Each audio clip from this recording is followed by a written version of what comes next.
અમારી સમ્રાટ સમાચાર ચેનલ સબસ્ક્રાઇબ કરો, લાઇક કરો, કોમેન્ટ કરો અને જોતા રહો પળે પળના દરેક પ્રકારના સમાચારો।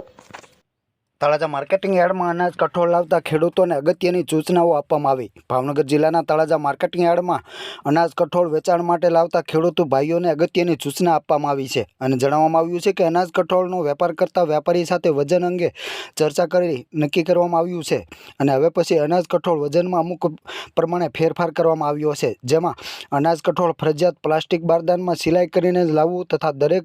ખેડૂત ભાઈઓએ 50 કિલોની મર્યાદામાં જ રહીને અનાજ કઠોળનું પેકિંગ કરવાનું રહેશે અને 55 કિલો કે તેથી ઉપરના વજનમાં અનાજ કઠોળ લાવવામાં આવશે તો તે બારદાનું વજન કરવામાં આવશે નહીં, તેમ માર્કેટિંગ યાર્ડના સેક્રેટરી અજીતભાઈ પરમારની યાદીમાં જણાવવામાં આવ્યું છે।